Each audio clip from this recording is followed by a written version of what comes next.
Hello students, आज हम start कर रहे हैं चैप्टर नंबर 4 एनिमल किंगडम, जिसका मैंने आपको पिछले कल एक वीडियो दिया था ताकि आप थोड़ा बेटर तरीके से समझ पाएँ। और आज वही सब चीज़ें मैं आपको दोबारा से बताने वाली हूँ। ठीक है, जब भी आप अपने आसपास देखते हैं, व्हेन यू लुक अराउंड, आप बहुत सारे डिफरेंट एनिमल्स जो हैं, डिफरेंट स्ट्रक्चर्स के एनिमल्स, अलग अलग फॉर्म्स के अपने आसपास देखते हैं। और बहुत सारी मिलियंस ऑफ स्पीसीज जो हैं एनिमल्स की अब तक ढूंढी जा चुकी हैं, उनको डिस्क्राइब किया जा चुका है। ठीक है, तो इसीलिए हमको ज़रूरत है क्लासिफिकेशन के एक सिस्टम की, जो बहुत इम्पॉर्टेंट हो जाता है कि किस तरह से एनिमल्स को ग्रुप करना है, किस तरह से उनको क्लासिफाई करना है, ताकि हम सही तरीके से उनकी स्टडी कर सकें। क्लासिफिकेशन जो है एनिमल्स को एक सिस्टमैटिक पोजीशन भी देती है, ठीक है, जिसकी वजह से हम इजीली उसकी स्टडी कर सकते हैं। जो भी आप नई स्पीसीज डिस्क्राइब करते हैं, उसको एक क्लासिफिकेशन के थ्रू एक सिस्टमैटिक पोजीशन जो है वो असाइन कर दी जाती है। सबसे इम्पॉर्टेंट बात जो आती है कि क्लासिफिकेशन का बेसिस क्या है। जब हम एनिमल्स को क्लासिफाई करते हैं तो वो क्या फीचर्स हैं, क्या इम्पॉर्टेंट चीज़ें हैं जिनके बेसिस पे हम एनिमल्स को क्लासिफाई करते हैं। तो देखिए, in spite of differences in structure in form of different animals, there are fundamental features common to both various individual in relation to the arrangement of cells, body symmetry, nature of coelom, pattern of digestive and circulatory or reproductive system। देखिए, हर एक जो animal है उसके structure में बहुत ज़्यादा difference होता है। अलग अलग एनिमल्स जो हैं उनकी फॉर्म्स जो हैं वो अलग अलग हैं, ठीक, लेकिन कुछ फंडामेंटल फीचर्स होते हैं, ठीक, जो कि कॉमन होते हैं एक एनिमल के दूसरे एनिमल से, जैसे कि arrangement of cell, body symmetry, coelom का nature, digestive system, circulatory system या रिप्रोडक्टिव सिस्टम का पैटर्न। ये जो these features are used as the basis of animal classification and some of them are discussed here। यही features जो हैं इनको कहा जाता है बेसिस ऑफ क्लासिफिकेशन, और इन्हीं को यहाँ पे डिस्कस किया गया है। सबसे पहला आता है लेवल ऑफ ऑर्गेनाइजेशन, कि सेलुलर है, फिर ऑर्गन है, टिश्यू लेवल है, ऑर्गन लेवल है, या फिर ऑर्गन सिस्टम लेवल है। Though all the members of Animalia are multicellular, इस बात को याद रखिएगा कि जितने भी एनिमल्स हैं सारे के सारे मल्टीसेलुलर हैं, कोई भी यूनिसेलुलर नहीं है। All of them do not exhibit the same pattern of organization of cells। हालांकि सारे एनिमल्स मल्टीसेलुलर हैं, लेकिन उनमें सेल का जो ऑर्गेनाइजेशन का जो पैटर्न होता है वो सेम नहीं होता है। For example, in sponges the cells are arranged as loose cell aggregates, that is they exhibit cellular level of organization। कल आपने देखा था स्पॉन्जेस को, ठीक है, तो स्पॉन्जेस में क्या होता है कि जो सेल्स हैं वो बहुत ही लूज अरेंज्ड होती हैं, लूजली अरेंज्ड एग्रीगेशन होता है सेल का। इसीलिए स्पॉन्जेस को पोरीफेरा भी हम कहेंगे, उनमें सेलुलर लेवल ऑफ ऑर्गेनाइजेशन होता है। याद रखेंगे, स्पॉन्जेस में कौन सा लेवल ऑफ ऑर्गेनाइजेशन है, सेलुलर लेवल ऑफ ऑर्गेनाइजेशन होता है। लेकिन उन सेल में हमको डिवीजन ऑफ लेवर जो है देखने को मिलता है। सम डिवीजन ऑफ लेवर और activities occurs among the cells, मतलब स्पॉन्जेस में सेलुलर लेवल ऑफ ऑर्गेनाइजेशन है, लेकिन जो सेल्स हैं उन सब ने अपना अपना काम बांट लिया होगा कि ये काम मैं करूंगी, ये काम तुम करना, कोई दूसरा काम किसी और को सेल को दे दिया होगा। इसीलिए सेलुलर लेवल ऑफ ऑर्गेनाइजेशन में भी हमको डिवीजन ऑफ लेबर जो है, एक्टिविटीज का जो डिवीजन है वो देखने को मिलता है। In salient traits the arrangement of cell is more complex, ज्यादा कॉम्प्लेक्स हो जाती है। The cell performing the same function are arranged into tissues, hence is called tissue level of organization। सिलेंटरेटा में आपको टिश्यू लेवल ऑफ ऑर्गेनाइजेशन देखने को मिलता है। जो सेल्स हैं, जो भी सेल्स सेम तरह का फंक्शन परफॉर्म करेंगी उनको हम टिश्यू कहते हैं, ठीक है। एक ग्रुप ऑफ सेल बनता है, ठीक है, टिश्यू क्या होता है, ग्रुप ऑफ सेल्स जो सेम तरह का फंक्शन करता है। तो टिश्यू लेवल ऑफ ऑर्गेनाइजेशन हमको किस में देखने को मिलता है, सिलेंट्रेटा में, ठीक। अब इससे भी हायर एक लेवल ऑफ ऑर्गेनाइजेशन होता है। सिलेंट्रेटा टिनोफोरा में भी आपको टिश्यू लेवल ऑफ ऑर्गेनाइजेशन देखने को मिलेगा। A still higher level of organisation that is organ level is exhibited by members of Platyhelminthes and other higher phyla where tissues are grouped to form organ each specialized for a particular function, ठीक है।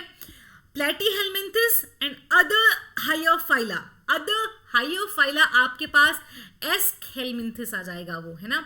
प्लेटीहेल्मिंथिस और एस्कहेल्मिंथिस में हमको organ level of organisation मिलता है, जहां पे बहुत सारे टिश्यूज जो हैं एक साथ इकट्ठा होंगे और कोई एक ऑर्गन फॉर्म कर लेंगे। जैसे कि हार्ट एक अकेला टिश्यू नहीं, एक अकेला मतलब ऑर्गन तुम समझो एक है लेकिन उसमें ब्लड भी है, ब्लड एक कनेक्टिव टिश्यू है, उसमें आप कार्डियक मसल्स भी हैं, मसल टिश्यू भी है।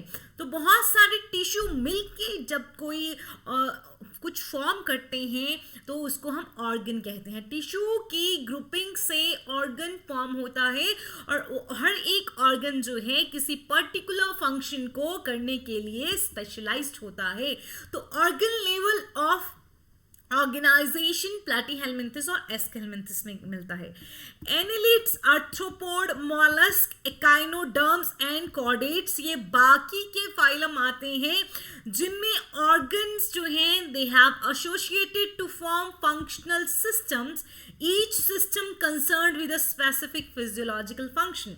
तो एस्कहेल्मिंथिस से हायर जो फाइलम है वो एनालिड्स हैं, एनालिड्स से हायर आर्थ्रोपोड्स हैं, उससे हायर मॉलस्क हैं, उससे हायर अकाइनोडर्म्स हैं। अकाइनोडर्म्स तक जो हैं फिर आगे हेमिकॉर्डेट्स भी आते हैं। ये सारे जो हैं ये सब नॉन कॉर्डेट्स हैं, एग्जैक्टली कहें अकाइनोडर्म्स तक तो सारे क्या हैं, नॉन कॉर्डेट्स हैं। और कॉर्डेट्स जो हैं वो उनमें नोटोकॉर्ड प्रेजेंट होती है, आगे आप जानेंगे।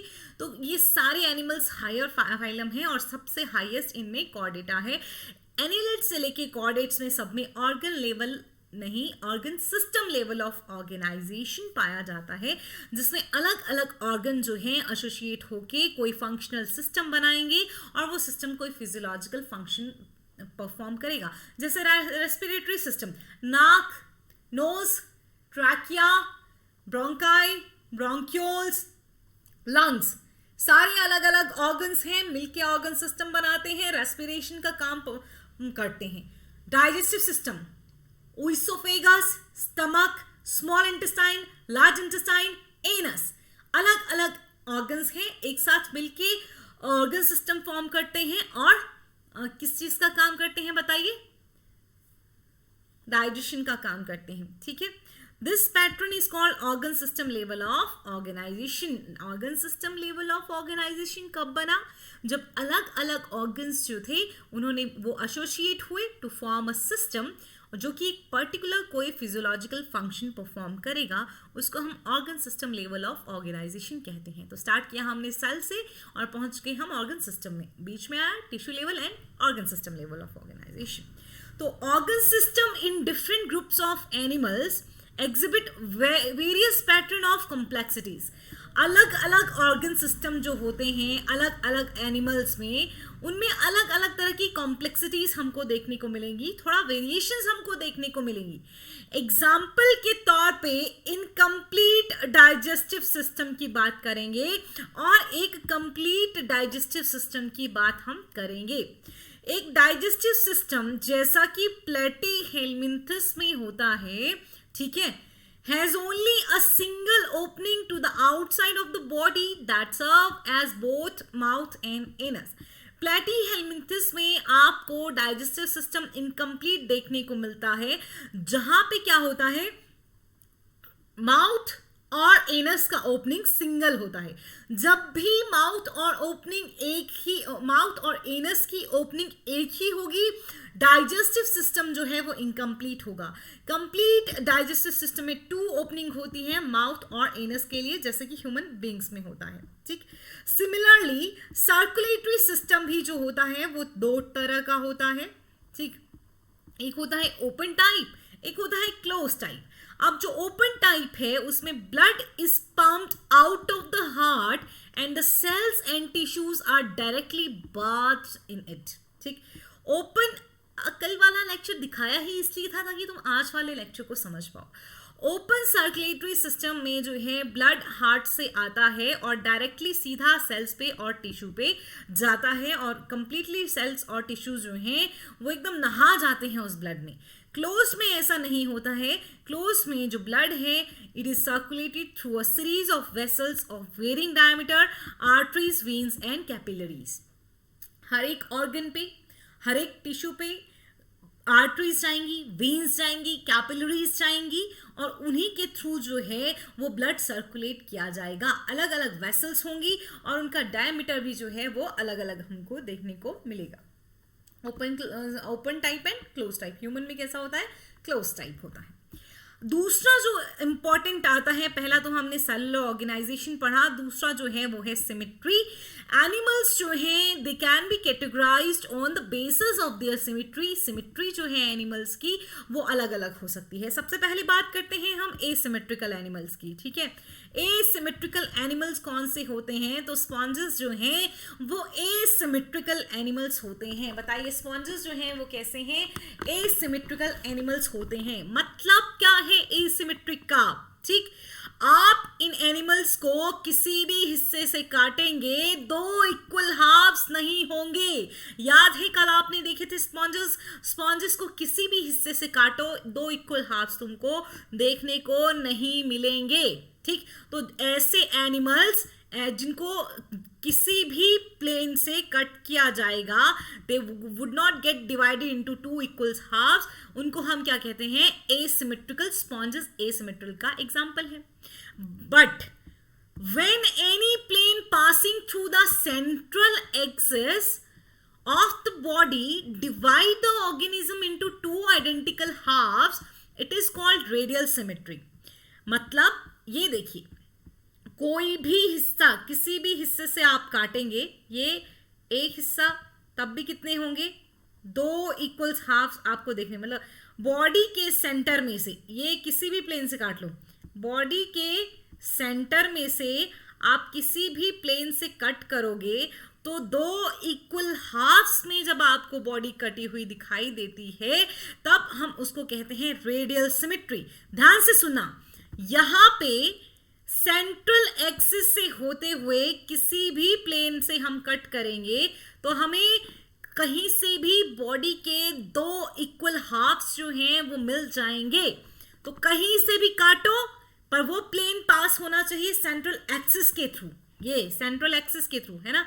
तो आपको अगर 2 हाफ्स मिल रही हैं कहीं से भी कट करने से, किसी भी कोई प्लेन जो है वो कहीं से भी आ रहा है, any plane passing through the central axis से होना चाहिए, बाकी किसी भी साइड से आप कट करो आपको 2 इक्वल हाफ्स मिलेंगे। इसको रेडियल सिमेट्री कहते हैं। सिलेंट्रेट, टिनोफोर्स, कुछ अडल्ट एकाइनोडर्म्स में आपको रेडियल सिमेट्री देखने को मिलती है। ठीक, बाइलेटरल में क्या होगा? अब ये यहां देखिए आप, यहां सिर्फ सेंट्रल एक ही प्लेन, सिर्फ सेंट्रल प्लेन से अगर जाएगा, ठीक, तब भी बॉडी 2 हिस्सों में डिवाइड होगी, एक लेफ्ट में एक राइट में। ठीक, ऐसे करेंगे तब भी इक्वल नहीं आएगा, ऐसे करेंगे तब भी इक्वल नहीं आएगा। ठीक, सिर्फ लेफ्ट साइड और राइट साइड में जब बॉडी डिवाइड कर पाते हैं हम, उसको हम बायलेटरल सिमेट्री कहते हैं। ह्यूमंस में भी बायलेटरल सिमेट्री होती है। Animals like annelids, arthropods etcetera, मतलब बाकी सब में पीछे जो आपने पढ़े सिलेंट्रेट, टिनोफोर्स को छोड़ के और स्पॉन्जेस को छोड़ के बाकी सब में जो है वो बायलेटरल सिमेट्री होती है। अकाइनोडर्म्स में दोनों होती हैं, बायलेटरल भी और रेडियल भी। ठीक है, तो where the body can be divided into identical left and right half, in only one plane. पहले क्या था रेडियल में, in any plane you can cut the body into two equal halves, लेकिन in bilateral symmetry body can be divided into only left and right half in only one plane. एक ही plane से cut करने पे शरीर को एक दो हिस्सों में बांटा जा सकता है, उसको हम बायलेटरल सिमेट्री कहते हैं। एक बार फिर से याद कर लीजिए, एसिमेट्री को एसिमेट्रिक बॉडी को कभी भी दो इक्वल हाफ्स में डिवाइड नहीं किया जा सकता है। रेडियल सिमेट्री में आप किसी भी प्लेन से कट करोगे दो इक्वल हाफ्स मिल जाएंगे, और बायलेटरल सिमेट्री में सिर्फ और सिर्फ एक प्लेन जो है सेंट्रल एक्सिस से जाता है और बॉडी को दो लेफ्ट और राइट हिस्से में बांट देता है। उसके बाद आता है diploblastic and triploblastic organisation. Animals in which the cells are arranged in two embryonic layers, an external ectoderm and an internal endoderm, are called diploblastic animals. ऐसे एनिमल्स जिनमें आपको दो एम्ब्रियोनिक लेयर्स नजर आती हैं, एक्टोडर्म एंड एंडोडर्म।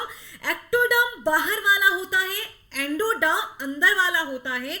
तो दो embryonic layers वाले एनिमल्स को हम कहते हैं डिप्लोब्लास्टिक एनिमल्स। और क्योंकि पूरी तरह से टिश्यू हमको स्पॉन्जेस में नहीं देखने को मिलता है तो उनमें डिप्लोब्लास्टिक हम नहीं बोलते हैं। ठीक, डिप्लोब्लास्टिक होते हैं सिलेंट्रेट्स। ठीक है, कौन से होते हैं? सिलेंट्रेट्स एंड टिनोफोरा दोनों डिप्लोब्लास्टिक होते हैं। An undifferentiated layer mesoglea is present in between the ectoderm and mesoderm. ठीक है, जो एक्टोडर्म और मेसोडर्म के बीच में जो लेयर पाई जाती है वो मेसोग्लिया होती है। अच्छे से उसका डिफरेंशिएशन नहीं हुआ होता है, वो यूं ही एक लेयर प्रेजेंट होती है। तो हम दो ही मेन लेयर्स कहते हैं। हम सॉरी, यहाँ पे थोड़ा डिस्टर्बेंस हुआ आपको। दो ही मेन लेयर्स जो हैं हम कहते हैं, एक हमारे पास आता है एक्टोडर्म, एक आता है हमारे पास मेसोडर्म। दो लेयर्स जब होंगी डिप्लोब्लास्टिक हम ऑर्गेनाइजेशन कहेंगे। डिप्लोब्लास्टिक जो होंगी इन दोनों के बीच में एक और लेयर होगी mesoglea. Those animal in which the developing embryo has a third germinal layer mesoderm, मतलब ectoderm, endoderm और एक और है mesoderm, इन्हीं को हम कहते हैं क्या? Triploblastic animals. एंडोडर्म और एक्टोडर्म के बीच में मेसोडर्म होती है। प्लेटीहेलमिन्थिस से लेके सारे के सारे आगे जितने भी एनिमल्स आएंगे, जितने भी फाइलम आएंगे कॉर्डेट्स तक, सब के सब जो हैं वो ट्रिप्लोब्लास्टिक होते हैं। चलिए ये देखिए, यहाँ आपको दिखाई दे रहा है, ये आपको जो है ये आपको दिखाई दे रही है एंडोडर्म, ये है एक्टोडर्म और ये है मेसोडर्म। वेल डिफ्रेंशिएटेड है मेसोडर्म, यहाँ वेल डिफ्रेंशिएटेड है। जब ये डिफ्रेंशिएटेड नहीं होती है इसको मेसोग्लिया कहते हैं। यहाँ पे ये ट्रिप्लोब्लास्टिक है, लेकिन यहाँ पे कोई सिलोम नहीं है। मेसोडर्म में कोई कैविटी फॉर्म नहीं है। यहाँ पे ये गट है, ये वाला हिस्सा जो है इसको गट कहते हैं, इसको नहीं हम कहते कैविटी। ठीक है, एग्जैक्टली होती है, लेकिन मेसोडर्म के बीच में एक कैविटी नजर आएगी जो एक्चुअल सिलोम होता है। तो आपको सी पे जो है ये दिखाई दे रहा है ए सिलोमेट, कोई सिलोम फॉर्म नहीं है। ए पे आप देखेंगे तो मेसोडर्म, ये वाला हिस्सा भी मेसोडर्म है और ये वाला हिस्सा भी मेसोडर्म है। मेसोडर्म जो है वो स्प्लिट हो जाती है और उसके बीच में कैविटी बन जाती है। ये वाला जो है ये एंडोडर्म है। ठीक, सबसे बाहर जो होगा वो क्या होगा? सबसे बाहर जो है वो एक्टोडर्म होता है। ठीक है, तो इसीलिए यहाँ पे आपको मेसोडर्म के बीच में कैविटी दिखाई दे रही है अच्छे से फॉर्म, तो ये सिलोमेट्स हैं, अच्छे से फॉर्म्ड है जो आपका मेसोडर्म है। और यहाँ पे सी जो है, बी जो है वो क्या है? स्यूडो सिलोमेट है, क्योंकि आपको पैचेस ऑफ मेसोडर्म दिखाई देते हैं ओनली। ओके, चलिए अब हम सिलोम पढ़ते हैं। Presence or absence of a cavity between the body wall and the gut wall is very important in classification. तो गट वॉल के बीच में और बॉडी वॉल के बीच में एक क्या होता है? कैविटी होती है, वो भी इंपॉर्टेंट होती है क्लासिफिकेशन के लिए। The body cavity which is lined by mesoderm is called coelom. देखिए, ध्यान से देखिए, ये है body cavity. This is what gut wall और बॉडी वॉल के बीच में कहा इन्होंने कि गट वॉल और बॉडी वॉल के बीच में एक आपके पास कैविटी होती है। ठीक, वो भी इंपॉर्टेंट होती है। और ये जो कैविटी होती है दोनों तरफ से इसके क्या होगी? मेसोडर्म होगी। जब दोनों तरफ से मेसोडर्म से लाइंड होती है ये कैविटी, ये देखिए दोनों तरफ से मेसोडर्म से लाइंड है, तो उसको हम क्या कहते हैं? सिलोम। ठीक है, क्या कहते हैं हम उसको, coelom. Animal possessing coelom are called coelomates. जितने भी एनिमल में सिलोम होता है उनको हम सिलोमेट्स कहते हैं। एनिलिड्स से लेके कॉर्डेट्स तक सारे के सारे क्या होंगे, सिलोमेट्स होंगे। Molluscs, arthropods, echinoderm, hemichordates and chordates सारे के सारे सिलोमेट्स होते हैं। ठीक। In some animals, the body cavity is not lined by mesoderm. Instead, the mesoderm is present as scattered pouches in between the ectoderm and endoderm. देखिए ये वाला जो आपने देखा कि कई बार मेसोडर्म अच्छे से फॉर्म नहीं होता है, बल्कि एंडोडर्म और एक्टोडर्म के बीच में मेसोडर्म छोटे छोटे पाउचेस में हमको दिखता है। ठीक। Such a body cavity is called pseudocoelom and the animal possessing them are called pseudocoelomates, for example Aschelminthes. तो pseudocoelom जो है आपको किस में देखने को मिलेगा, Aschelminthes में देखने को मिलेगा। इससे पीछे की सारे के सारे एसिलोमेट होंगे। Aschelminthes जो है वो pseudocoelomate होगा, और Aschelminthes से आगे आते हैं जितने भी एनालिड से लेके कॉर्डेट्स तक, वो सारे के सारे सिलोमेट होते हैं। The animal in which the body cavity is absent are called acoelomate. Acoelomate सिर्फ और सिर्फ प्लैटीहेलमिन्थिस होते हैं। ठीक है, आगे आपको कैसे ये याद करने हैं प्लैटीहेलमिन्थिस, एक्सहेलमिन्थिस, आर्थ्रोपोड, मोलस्क, ये मैं आपको जरूर बताऊंगी। ठीक है, अब आती है बात सेगमेंटेशन की। अदर इंपॉर्टेंट फीचर जो आता है बेसिस ऑफ क्लासिफिकेशन में, वो आता है segmentation. In some animals, the body is externally and internally divided into segments with the serial repetition of at least some organs. ठीक है, तो क्या होता है कुछ एनिमल्स में, कल आपने डायग्रामेटिकली देखा था अच्छे से एनिमेशन में कि बॉडी जो है अंदर और बाहर से सेगमेंट्स में डिवाइडेड होती है, और आपको हर एक सेगमेंट में कुछ ऑर्गन जो हैं वो बार बार दिखाई देते हैं। मतलब एक ऑर्गन जो, अगर आपको कोई भी ऑर्गन एक सेगमेंट में दिख रहा है, वही ऑर्गन आपको दूसरे सेगमेंट में भी दिखेगा, वही ऑर्गन आपको तीसरे में भी दिखेगा। ठीक, तो मोस्टली कुछ ऑर्गन जो हैं आपको कंटिन्यूसली रिपीटेड दिखाई देते हैं इन सेगमेंट्स में। एक्सटर्नली और इंटरनली कुछ एनिमल्स की बॉडी डिवाइडेड होती है, और कुछ ऑर्गन्स जो हैं वो बार बार हर एक सेगमेंट में रिपीटेड होते हैं। फॉर एग्जाम्पल इन अर्थवर्म, आपने केंचुआ देखा है ना, body shows this pattern called metameric segmentation and phenomenon is called metamerism. तो ये मेटामेरिक सेगमेंटेशन जो है आपको दिखाई देगी किसमें, अर्थ फॉर्म में, और इस सेगमेंटेशन के फिनोमिनन को हम क्या कहते हैं, मेटामरिज्म कहते हैं। हर एक सेगमेंट को हम मेटामर कह सकते हैं। ठीक है, लास्ट वन हमारे पास आता है नोटोकॉर्ड। नोटोकॉर्ड जो है वो मेसोडर्म से डिराइव्ड एक रॉड लाइक स्ट्रक्चर होता है, formed on the dorsal side during the embryonic development in some animals. Notochord जो है कैसा ओरिजिन है उसका, एंडोडर्म, एक्टोडर्म या मेसोडर्म। मेसोडर्म से मिलता है, रॉड लाइक होता है, बॉडी की डोर्सल साइड में होता है, कुछ एनिमल्स में एम्ब्रियोनिक डेवलपमेंट के टाइम पे बनता है। एनिमल्स जिनमें नोटोकॉर्ड नहीं होगा उनको हम कहते हैं नॉन कॉर्डेट्स। ठीक है, और जिनमें नोटोकॉर्ड होता है उनको हम कहते हैं कॉर्डेट्स। ठीक, नॉन कॉर्डेट्स में पॉरीफेरा टू अकाइनोडर्म्स सब पाते हैं। पॉरीफेरा टू अकाइनोडर्म्स सारे के सारे नॉन कॉर्डेट्स में हैं। कल हम और अच्छे से जानेंगे कि कैसे ये पॉरीफेरा वगैरह याद रखने हैं। अभी के लिए आपको ये सब याद रखना है, दोबारा से ज़रूर पढ़िएगा। Thank you.